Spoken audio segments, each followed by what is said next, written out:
अस्सलाम students, welcome to my channel accountancy experts.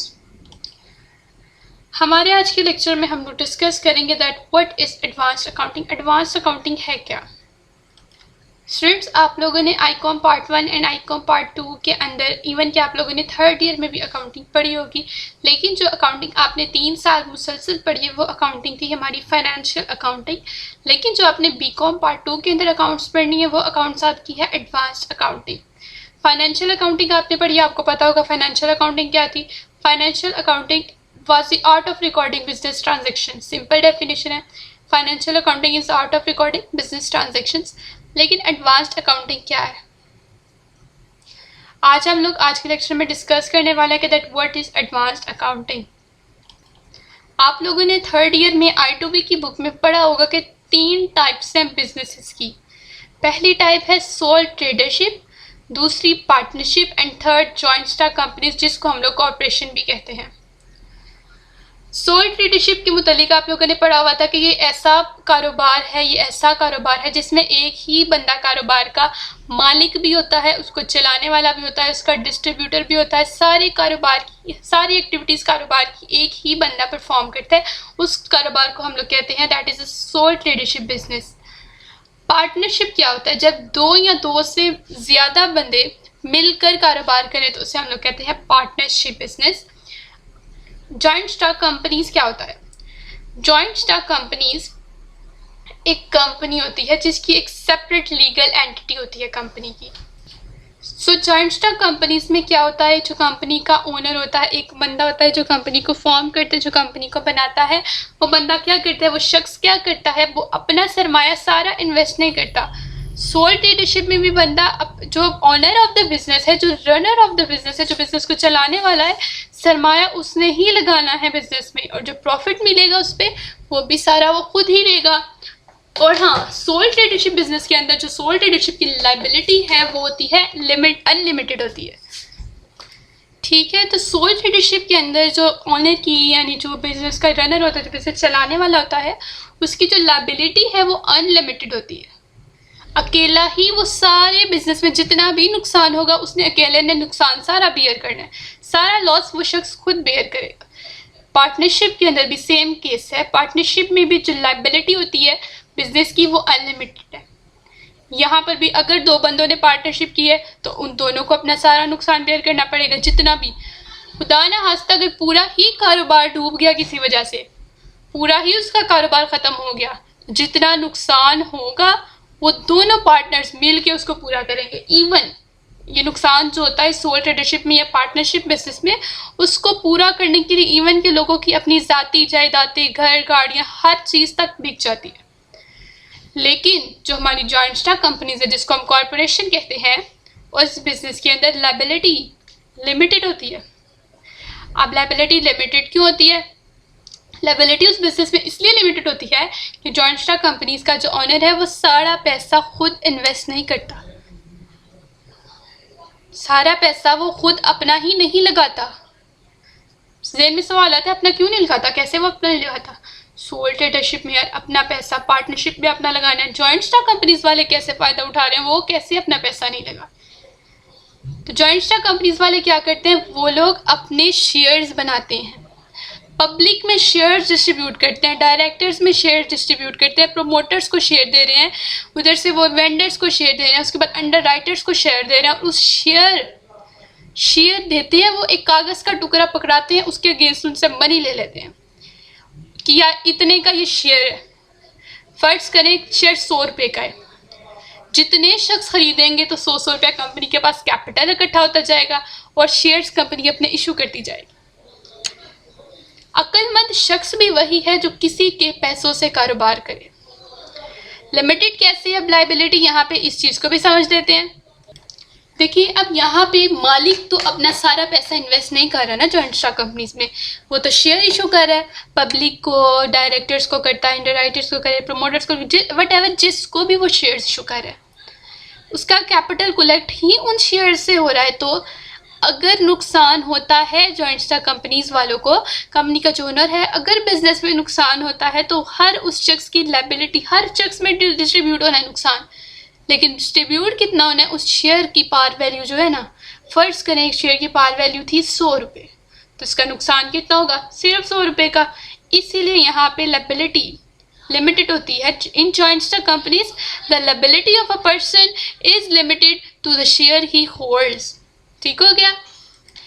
एक और बात यहाँ पे, आप लोगों ने students Icom part 1, Icom part 2 या फिर बीकॉम पार्ट 1 में जितनी भी अकाउंट्स पढ़ी वो सारी रिलेटेड थी हमारे सोल ट्रेडरशिप बिजनेस के या फिर पार्टनरशिप बिजनेस के। लेकिन आप जब 4th ईयर के अंदर एडवांस्ड अकाउंटिंग पढ़ने लगे हैं, ये हमारी एडवांस फॉर्म ऑफ बिजनेस है और रिलेट करती है सारी की सारी हमारी जॉइंट स्टॉक कंपनीज के साथ।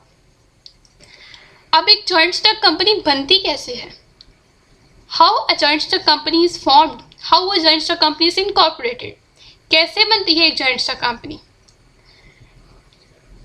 ये कंपनी कैसे बनती है? होता यह है कि एक शख्स के जहन में एक आइडिया आता है, सोचता है वो कि क्यों ना मैं अपनी एक कंपनी बनाऊं। आइडिया आता है, उस शख्स जिसके जहन में आइडिया आता है उसको हम लोग प्रमोटर कहते हैं, प्रमोटर।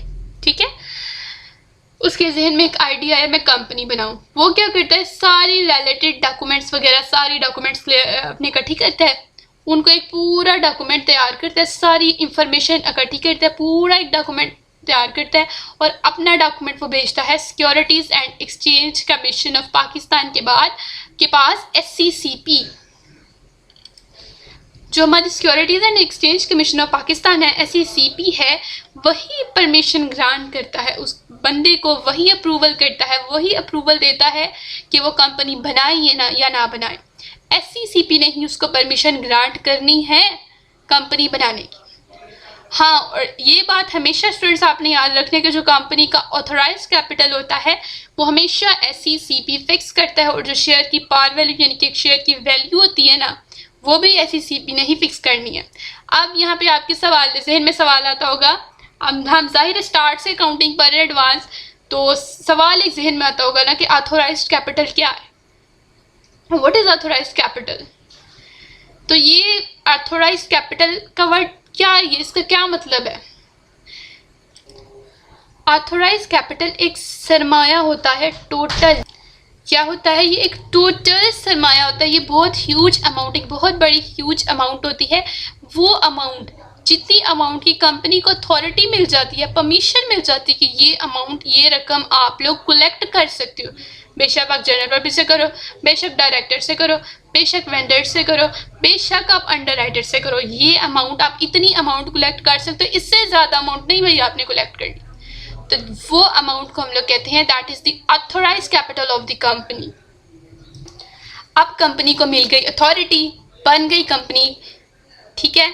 अब कंपनी ने क्या करना है, कंपनी शेयर्स इशू करती है अपने, मैंने बताया ना कि कंपनी शेयर्स इशू करती है और उसके थ्रू आउट उस प्रोसेस में से गुजर के तो अपना कैपिटल इकट्ठा करती है, ठीक है। कंपनी शेयर्स किस को इशू कर सकती है, कंपनी इशू करती है शेयर्स जनरल पब्लिक को। जब भी कंपनी जनरल पब्लिक को शेयर इशू करती है तो वो आम लोग होते हैं, आम पब्लिक होती है। कंपनी तो चल चल के, कंपनी का जो बंदा है वो चल चल के हर बंदे के पास तो नहीं ना जा सकता कि भैया आपने शेयर लेने हैं कि नहीं, कोई तो मेथड होगा। वो मेथड क्या है, कैसे कंपनी जनरल पब्लिक को शेयर इशू करती है? कंपनी क्या करती है, कंपनी अपने शेयर्स रखवाती है अपने एक एजेंट के पास, अपना एजेंट मुकर्रर करती है कंपनी। वो एजेंट कौन होता है, वो एजेंट होता है बीच में बैंक।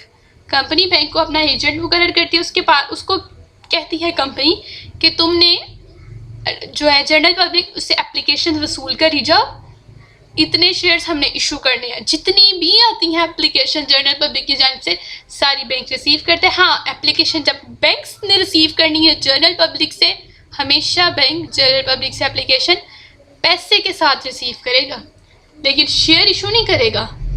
शेयर्स इशू करने की परमिशन कंपनी से जब तक नहीं मिलेगी तब तक नहीं इशू करेगा बैंक। कंपनी ने इशू करने हैं, कंपनी बैंक को भेजेगी शेयर तो इशू करेगा ना आगे से। जस्ट उसने कलेक्शन का कहा है कि तुम कलेक्ट करना शुरू करो एप्लीकेशंस भी, लेकिन पैसे के साथ। अब कंपनी ने शेयर्स कंपनी इशू करती है 1 माह बाद, यानी कि वो देती है कि 15 तारीख तक, फर्ज करें आज 1 जनवरी है तो कंपनी परमिशन देती है जी तुम ना अब सरमाया इकट्ठा करना स्टार्ट करो। बैंक को कहती है कि तुम ना एप्लीकेशंस और मनी रिसीव करना स्टार्ट कर दो, 15 तक तुम एप्लीकेशंस मनी रिसीव करो, हम लोग जाके 16 को शेयर्स अलॉट कर देंगे, इशू कर देंगे, शेयर जारी कर देंगे पब्लिक को, ठीक है। तो इस तरीके से एप्लीकेशंस बैंक जमा करता है। फिर जब डेट आती है तो कंपनी अपने शेयर्स इशू कर देती है। ठीक है।